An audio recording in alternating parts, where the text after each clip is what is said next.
Okay, this is the homework for lesson number 96 of the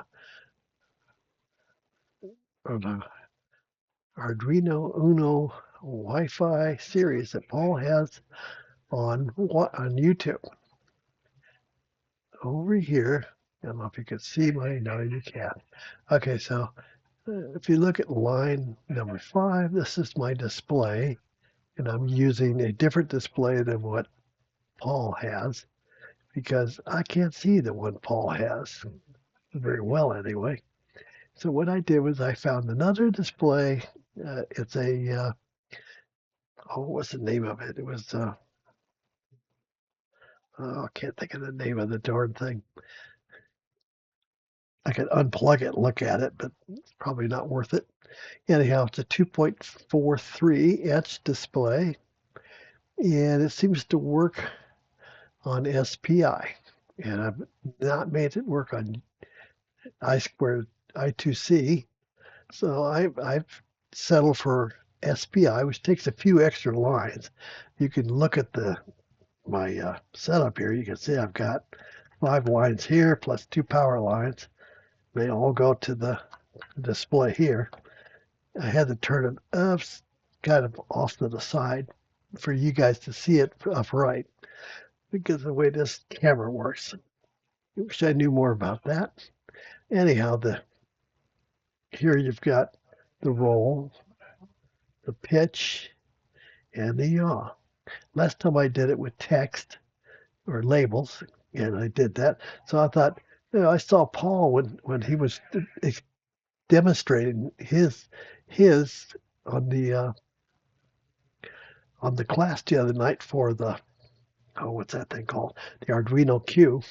He had 3 of those little circles, and he had the pointer going around in there. So that's what I tried to set up on this. It turned out to be real easy on this because it apparently has some uh, what do you call it? Functions just call out and they'll do it. Anyhow, let's go over here, and I set the display up with this line number 8. If you'll look at, I'm leaving it big because it's hard to read on a YouTube video. So anyway, it's 1309 128 by 64, which makes it kind of big on the display part. And I guess that's no name. But here it says SBI, and if you go to the settings there, they've got UG2 underscore R2. Because of the way I've mounted this display, and I tried to turn it around, but the length of the cable just wouldn't allow it. So I went in here and set R2, normally is R0. R0 is the default, but R1 has the 90 degrees going clockwise. R2 has the 90, R2 has it flips the whole thing upside down. So now my top is normally here. Now my top is on the bottom, which works really good for the way this thing's laid out, because otherwise everything's backwards. And I was trying to do this. I'm looking at, wait a minute, it's not going to work. Anyhow, I looked at the R2. I set up R2, and let me go back over here. There we go.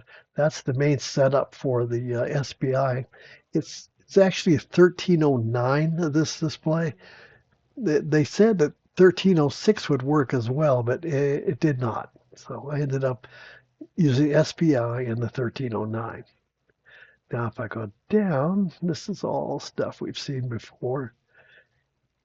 The beginning here is I've got a function called draw gauge. And in that function, I've got CX, CY, the radius, the angle, the label, and the float value. Okay, this line here sets up the circle, CY, the CX, CY, and the radius.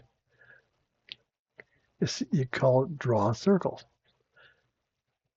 That's one of the things that makes it kind of easy. Then here we've got float A. A equals angle degrees times. We're changing it from what's it called? Radians to degrees here, or degrees to radians. Wait a minute. Yeah, degrees to radians, so we could use it. Then we go down here, and here's where we set up um, the end of the pointer of each one of those. The center will always be 0, 0, and well, whatever the center is. I forget what number it was, but if you look at the center will be some value, x2 and y2, and the line will go from x2 to y2 to cx to cy. And oh, wait a minute, cx, oh, this is the radius, or this is the origin, and this is the, I gotta get this straight. This is the x2 and the y2 are the ends of the pointer. And there's the formula for getting your x and the y's. Anyhow, it draws a line from the center of the circle to the pointer wherever the degrees is at. Then we get down here, it sets up the label. And what this thing is doing here is they're taking whatever label width is in the label, it takes that, divides it by 2, and then it sets the label in the middle of the center of the circle. And the same thing down here. Okay, then at the end of all this, on each label, we got a draw box for the degree symbol. That's this guy here. We take the variable width divided by 2 plus 2. That's getting it up a little bit. Then cy plus the radius and plus 2. And it's a 3 by 3 box is all it is. Okay. That sets up the 3 circles and the labels and that stuff. Now, if we go down here, the setup. Here's where I set up the U8G2 begin. That starts the display or the display library. Well, actually, it's not a library. What is that called up here? Where it's at? Oh, there it is. It's called U8G2 is the what did you call that object? Because down here, every time we call for anything with the oh, what am I trying to say here? Anything to do with the circle or the display, it's prefaced with U8G2. In the case of the little 13 SSD 1306, you'd use display or OLED, whatever. You could put OLED in here too. All right, now. Okay, let's go back down. We're done with the display stuff. We begin it. This is the object. We begin. And here's where we do the calibration. This is my calibration constants. And if we go down here to loop, we read the sensors and all that stuff. And it all comes down into calibrate sensors and goes up and calibrates those against the data we did off of the Raspberry Pi, or I should say the Python program. And then down here, I think everything else is pretty much the same until you get, oh, here's where Paul figured out how to get past 0 without going crazy. I was having trouble with that. I wasn't sure how he was going to do it. This part here is what this lesson was about. Now down here, we call draw gauge, which is a function of there. I set up the CX, the CY, X2, and the Y2. Well, that Y2 happens to be the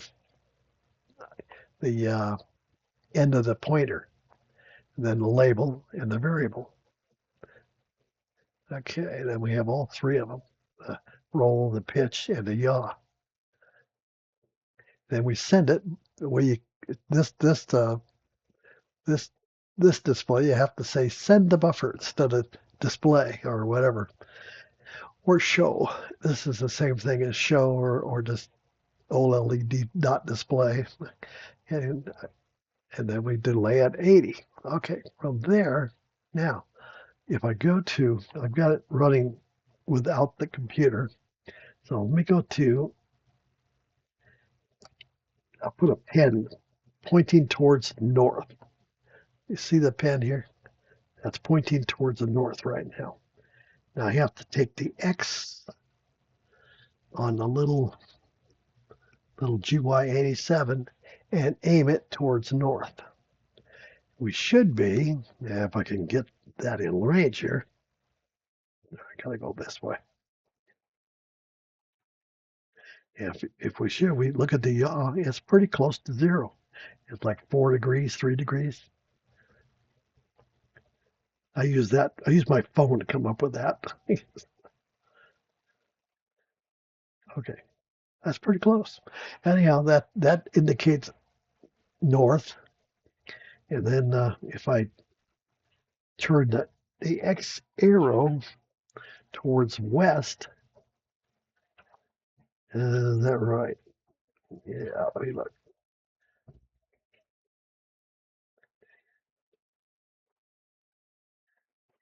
Okay, which way's west? That way. Okay, that'd be around 270. And then if I go all the way around to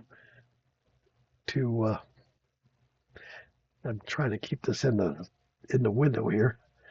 If I take it down around 180, which is south, there we go. We're about, it's pretty close to south there, and it's 185 right now. So if I go further, it'll go towards the east, which should be 90 degrees. Okay. X is pointing towards the east. Yep. That's all working. So that if I look at this thing, if I pitch it forward, fit it up to, let's put it 30 degrees so you could see it. There's 30, minus 30, because you're aiming down, and plus 30 would be going up on the pitch. Now the roll, leaning to the right, would be positive 30 degrees or so. And take the roll to minus 30, and that's a dipping to the left. Anyhow, that's my homework, and I'm looking forward to next week, Paul, and have a good one. I appreciate you doing these, and we will see you on Thursday.